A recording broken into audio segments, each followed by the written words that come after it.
Right, we're beginning to get somewhere with a game, and you can see where this is going. At the end of the day, I can whack beetles, and you can see how many have I whacked so far. I don't know, I've lost count. Turns out I've whacked 10 beetles so far. But not much of a game because I'm up to 16, and quite frankly, this could be a very long video if I carried on. So how can we turn this into a meaningful game? Well, I think the only way we could do this at the moment is maybe we could have a timer set at 10 seconds. When the game starts, you've got to whack as many as you can, and then the game will stop after 10 seconds. That's all there is to it. And you can see how many beetles you've whacked. That would work as a game. You could challenge your friends. So here's the thing. How do we do that? Now, to do it, we need to make a timer. And making a timer, you'd thought Scratch actually would have come up with a nice simple thing, but they kind of haven't. You have to manually make it yourself. But it's really not very difficult at all. So what I'm going to do is I'm going to head back to variables, where we made our score variable here. I'm going to make a new variable that I'm going to call timer. And I'm going to press OK. Now, the way this works is when the game starts, timer set to 0, knock off one, timer set to 10, my apologies, then every second knock one off until it reaches 0 when you stop the game. And that's going to be your task. But here's the thing. I want to show you a new place that you can put code. Because the timer isn't really about the beetle or the hammer, it's about the game itself. So it's not a great idea to drop the code for a timer on the beetle or on the hammer.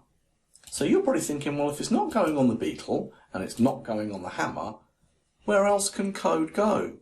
And the answer is there are, in fact, let's move that out of the way for a moment, there are 3 things in this game: beetle, hammer, and the stage or the backdrop.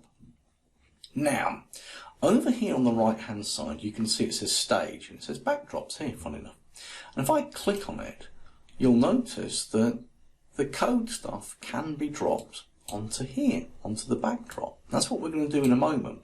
Just so you know, if you wanted to change that white background, all you've got to do is press this button down here, and the easiest way to is choose a backdrop, and you can choose one from the library, like blue sky. So we've got hammers and flying beetles. Well, it works. Of course, you still have the option to paint your own backgrounds or get a surprise one or upload a backdrop. And if you're not happy with the backdrop that you've got, you can just click up here for backdrops and you can bin the one that you don't want. So we'll go back to a plain white background. But we can go back here and put code. And this is what the challenge that I'm going to give you now. I'm going to give you the blocks and see if you can get it to work. So we're going to put some code on the stage, and the blocks we're going to need is events when the game starts. So when the game starts, we're going to need to set one of our variables to being 10. And then we're going to need to wait 1 second, and then we would need to change the variable by -1. Back to variables, change the variable by -1. So 10 becomes 9, becomes 8, becomes 7, becomes 6. Now, here's a bit of maths for you. In control, we have this block that says repeat, and it says 10 times. And also we have this one that says stop all.